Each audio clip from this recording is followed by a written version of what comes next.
Pump it up, pump it up. Trae. Come on, come on. With Trae. Pump it up, pump it up. It's the day with Trae. This is the day to gain inspiration, to make a positive change in the nation. We're inviting you to partake in conversation, to raise your vibration. It's the day that we will all celebrate all of our peeps that make this thing elevate.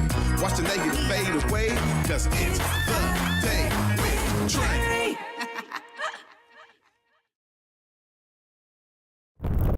Grand Rising, everyone. Wow, what a phenomenal week. Welcome to the Day with Trae. I'm your host, Trae Holiday. We are, of course, ending our week right here at the Paramount where we started our week. Huge shout out to all of our partners for making this week happen and pouring into this collective effort. STG presents, and of course, our amazing partners with the Elite Collective. This is really special because Converge has been on the stories in terms of our community when it comes to safety, gun violence prevention, all things that we've been covering this week. And today we're going to be talking about firearm safety in terms of lockups. There are some amazing folks here today, and I'm going to be joined by Dylan and Karyn, both of them pouring into this effort. And later on in the show, I get to wrap it up with Deaunte Damper, who is also doing some amazing work in our community safety space. So I'm so glad that y'all are with us to wrap up this very special week here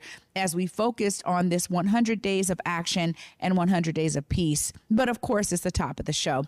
So right now, this is where you get to take action and go ahead and share this show with folks who you feel could benefit from the daily dose of dopeness we work to give you here on The Day with Trae.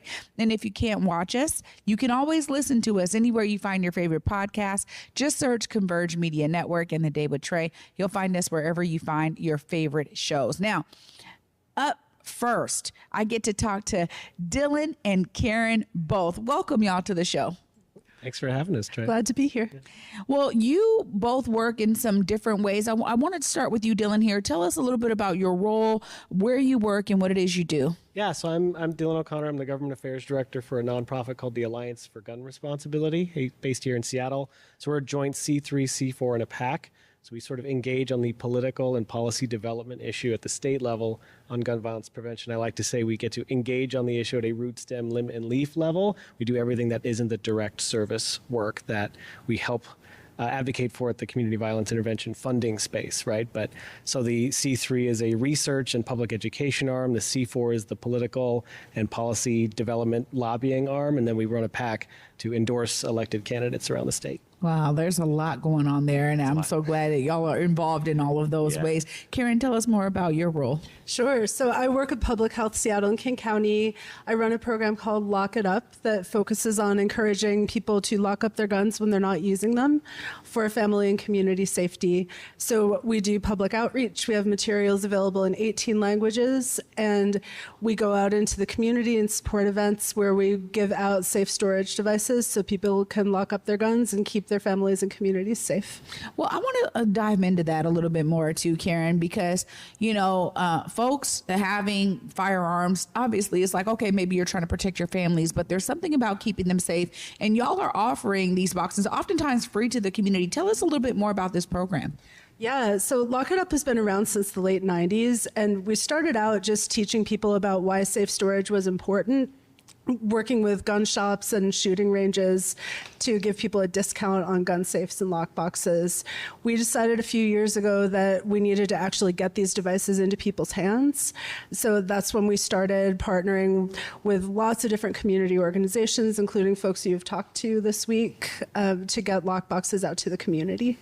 Yeah, it's really important. And I know partnerships are key to that. Yeah. Dylan, in your work, how do y'all actually deal with different kinds of partnerships? Because you can't really do this work in a silo. Tell us about how y'all do that. Yeah, so we partner with a variety of organizations who all have different needs in the gun violence prevention space to make sure that we speak with one voice when legislative session is happening in Olympia every year. So these are folks like Karyn, who is in the public health space. Karyn and I work so often together during legislative session, I could call her my daily dose of dopeness.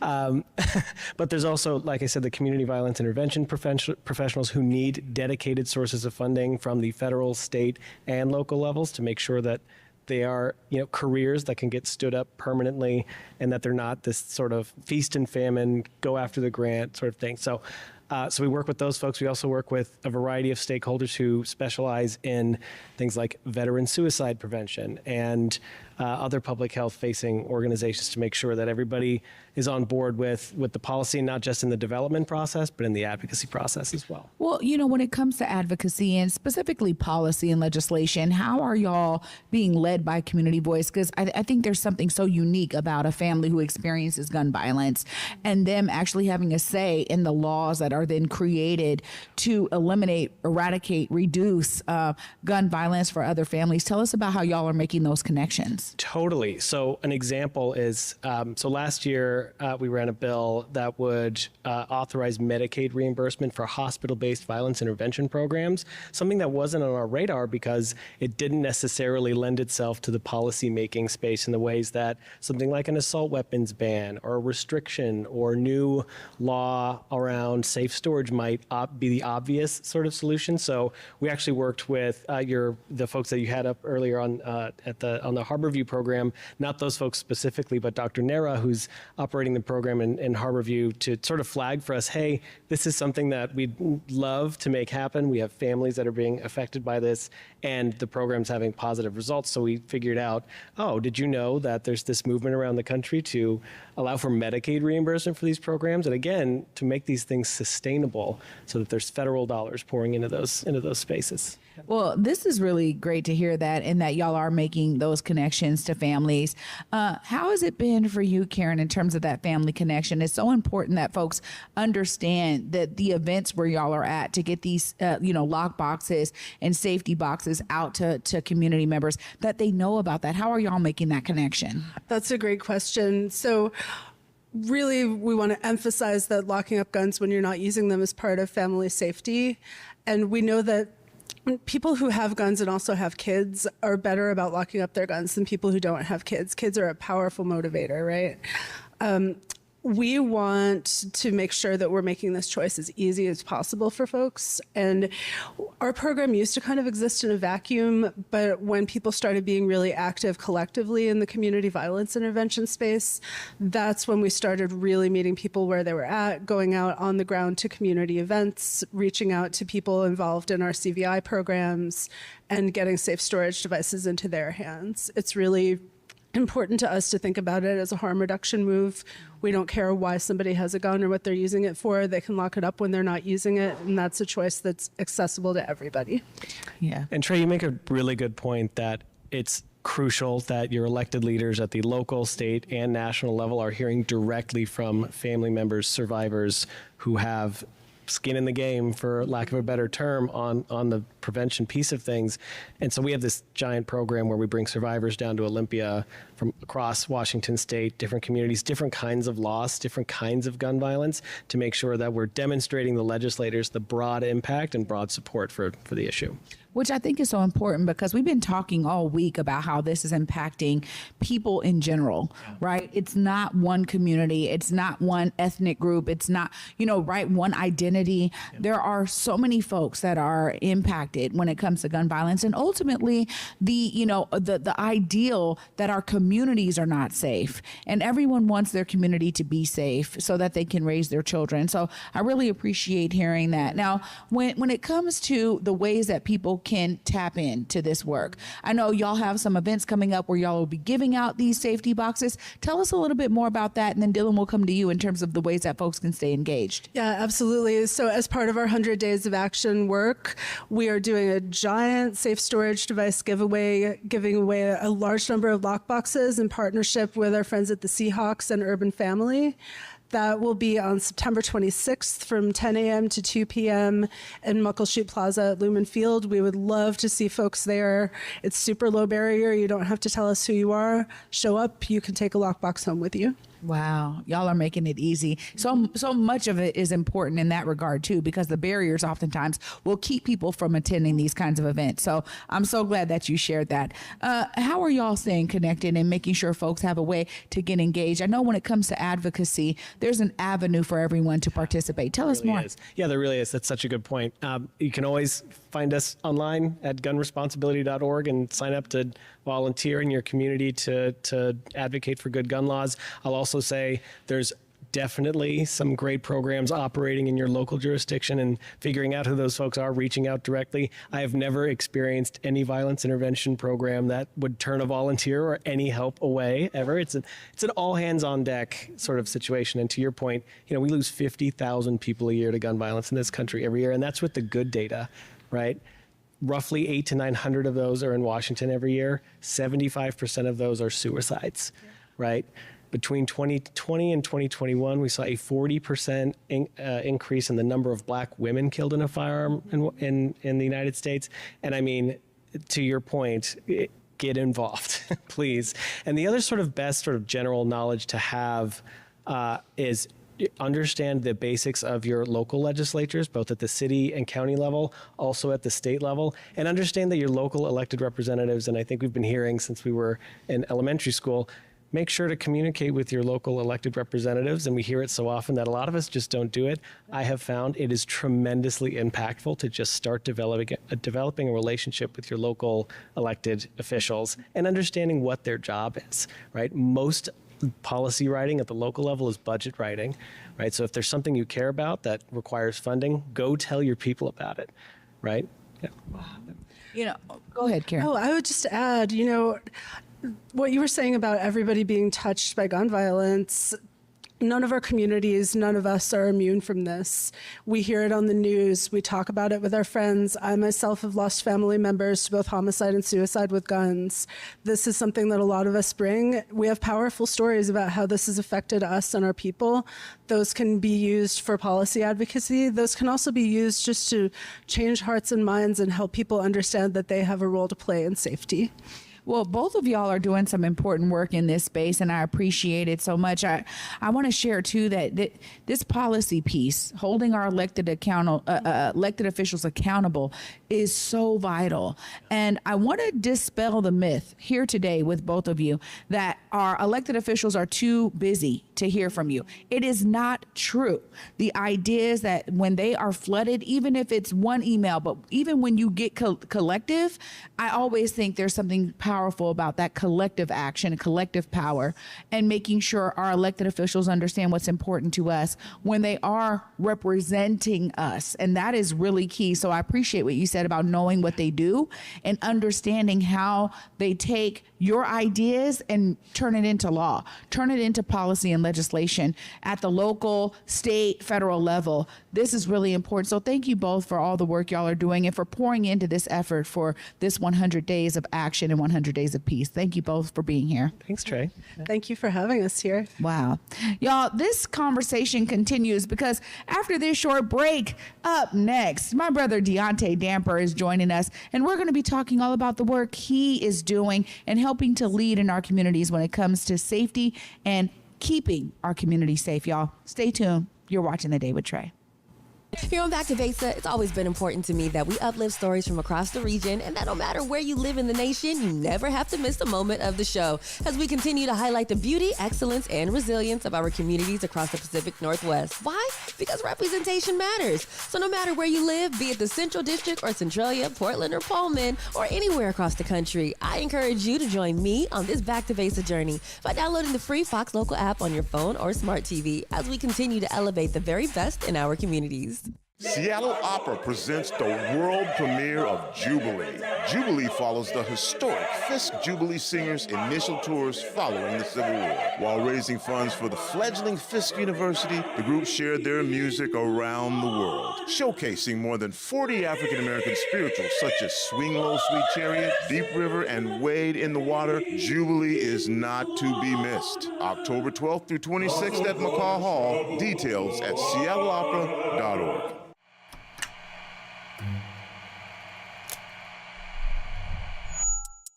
Hello, welcome to Elite Insights with Carlos Humani. We're looking to offer an in-depth look at event production industry through the lens of client experiences and joint successes.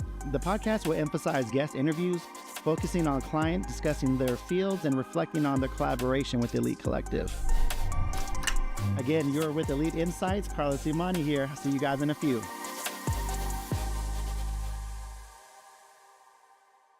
Welcome back, y'all, to the Day with Trae. I'm your host, Trae Holiday. I mean, you know what? Joining me right now is Deaunte Damper. Deaunte. What's up, girl? You know, this is a special week, and I'm so glad that we get to end the week with you. You know, you and I were in community working with the Covenant, and to see how you've taken this need in such a real way, connecting with schools, connecting with community, hosting meetings, getting folks engaged and involved. Tell us more about this work. Yes, thank you for having me. This has been an amazing week, a powerful week of action. And, you know, the work that I'm doing right now, a year ago, A for Apple Learning Center was shot through, and Apple has been a community partner, not just here, but all around community with young youth. And we've seen a need. We have to do something about this gun violence because it's impacting our babies, our infants. So we organized, along with Daunisha Bowman, the CDPSA, the Central District Public Safety Accountability meetings. And with these meetings, we are not just coming in and just having one-sided conversation. Oh no, we're holding the city accountable. We're holding the positions. How do these systems work in the areas of public safety in our community? And I'm talking about Metro. I'm talking about Department of Neighborhoods. And it's not just the city folks. We also have brought in the PTSA from the Central District, right? We are bringing in CAYAs, which has had a historical navigation with our youth through violence in our community. We are bringing in all community members on how, again, in your words, on how you can be a part of the solution. And it stems from a lot of community building and accountability. And I do also want to thank King County Public Health, who's also been active on how we can navigate, how we can get log boxes in our community. And it's not just about gun violence. It's about the intersectionality on how we can support each other. You know, this is important because when we talk about this work being led by community, you know, all week hearing from so many amazing folks like yourself who have given time and energy, and folks will say, Deaunte, how do you do it? Like, you're here, you're there, you're everywhere, right? And I know people would say that to me all the time, and it's like, you know, I'm led by something that's bigger than myself. This is about the benefit of so many more and about our future generation. So you can't ignore that. And I want to hear about that personal drive for you. You know, the personal drive comes from Nathaniel Thomas. The personal drive comes from Alan Winston. The personal drive comes from Elijah Lewis. The personal drive comes from my community folks who are incarcerated right now because 7 seconds changed their whole entire life. My drive comes from Janine Lewis. My drive comes from Donita Sinclair. We're talking about community folks that are out there that want to still get accountability for the loss. We are suffering in this community. And we have to continue to protect, educate, and build one another. And we can, and when I talk about why I do what I do it for us. The relationship that we built in the covenant, it can't be repeated. But it can be if we continue to be a part of the solution. And I love you because we, throughout those months, and I mean, this is to be transparent. When we lost Elijah, what did we do? We were with each other day in, day out, organizing, pouring into family. What do you need to take care of each other? How can you be a part of the solution? How can I hold you accountable if it doesn't look right? And how can we continue to move forward? See, this isn't a game. And now that it's more than just a Central District Public Safety Accountability Group. It is also the programs that you heard from today, Urban Families. The Patu family has a long legacy in advocating for our babies in the South and in Seattle and far beyond that. And we also look at community passageways. These are organizations and programs that don't get that media attention about the good that they're doing. There are people, and we have to continue to uplift them too. You know, you said it, and of course, all week I've been thinking about Elijah L. Lewis. Yes. And, you know, my little brother who, you know, I just never would have thought, never would have thought that we would lose him that way. And all week I've been talking to folks about how it impacts us all, even when we are not personally impacted in terms of like our family members, our community members. This ripple effect is real. And you are so right when it comes to the accountability piece, because what we're doing about it is important. Now, I think about some of the work that I've been able to be involved with when it comes to community organizing. How we shift our mindset, y'all, is so critical to that. How are folks responding? You've been doing this work for a year. You know, that was huge when it came down to the babies at A for Apple. We understand that it caused everyone to kind of get on even a higher alert. What has it been in terms of the response when y'all are out here doing this work and opening up that door for folks to be involved? You know, what I love so much about what we've been able to do, it is not just a baby's conversation. It's our elders.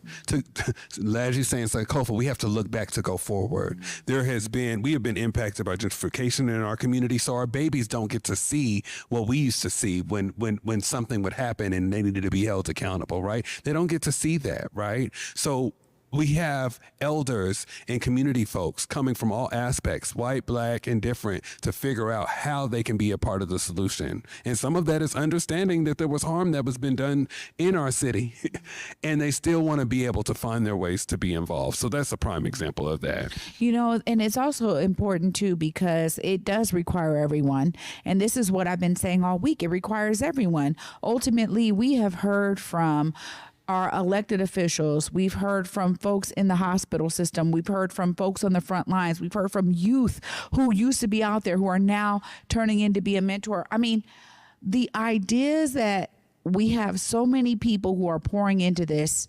I want to ask about your hope for the future here, because I am very hopeful now, because I knew all this work was happening, but to bring it all in, to congregate it all, to understand this 100 days of peace, this 100 days of action, it's everybody pouring in such a greater intentional way to come with a full force. Yes. How are you thinking about the future when it comes to gun violence prevention and safety? You know, when I think about gun violence prevention and safety, I'm thinking about no more suffering. How can we stop our community folks from suffering? And that is being in the same rooms. I have been to more funerals than I have been to weddings and graduations this year. We have to figure out how these systems work. We have to figure out how community folks, if you don't see them being involved, how can we get them involved? We have to continue to lift up the names of our folks that have been lost, because they are still here. We are still grieving them. We still need to get accountability for some of their deaths. But above all else, we have to continue to be a movement and not just let our folks be memories. When I think about, if I can come up with a couple of words to be the solution, is I just don't want us to. I'm tired of suffering. Girl, we've been suffering for 2 years, and I have to thank Converge Media. When we talk about losing Devon Pickett Jr., y'all were there. Elijah Lewis, there. And I stretch like, we as a community, we are tired of suffering. And the best way to do that is, as you say, girl, we have to be a part of that solution. You know, it's so much more. This week, it's been even more clear. It's so much more than a moniker. And I just want to publicly thank you for your energy, your effort, you know, pouring into this, opening up the doors for everyone to be involved and engaged. It is an issue for us all. So thank you so much for the work that you are doing. And thank you. Seriously. You are my sister.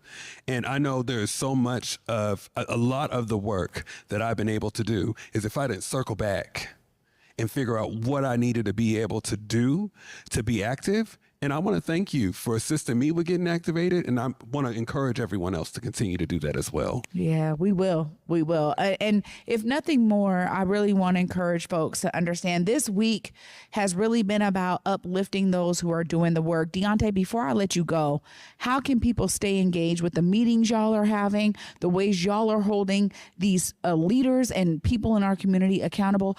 Make sure folks understand how they can be involved. Hi, everyone. Deaunte Damper here, a part of the Central District Public Safety Accountability Group. We are meeting September 17th at Garfield High School, 7 to 9 p.m. If you want to get involved, if you're a part of an organization, or if you want your children to be involved, please feel free to email me, deaunte.damper@vocal-schwa.org. Wow. Thank you so much, Thank brother. you. Appreciate you. I love you. I love you. Great work. Yeah.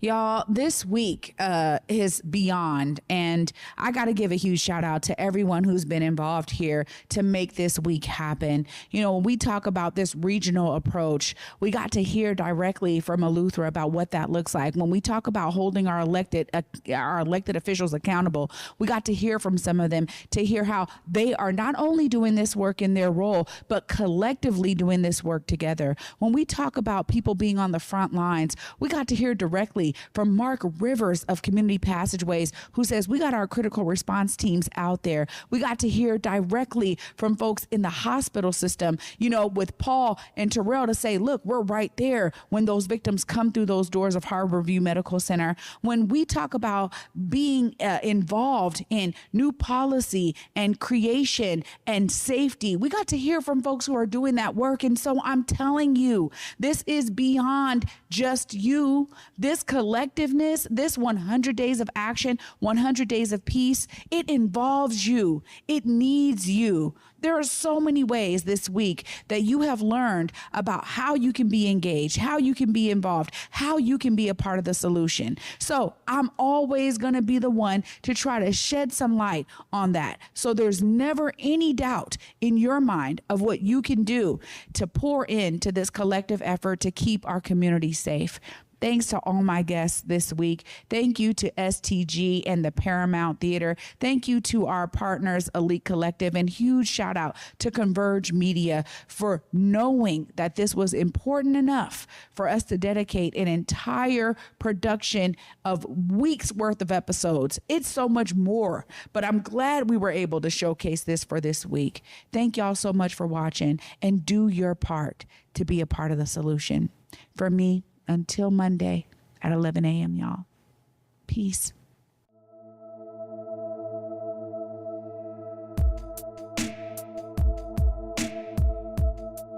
Converge Media produces culturally relevant content for Black and urban audiences.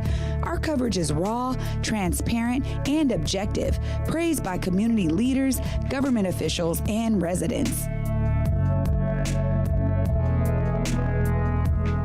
Support Converge Media today via Venmo, Cash App, or PayPal at Converge Media.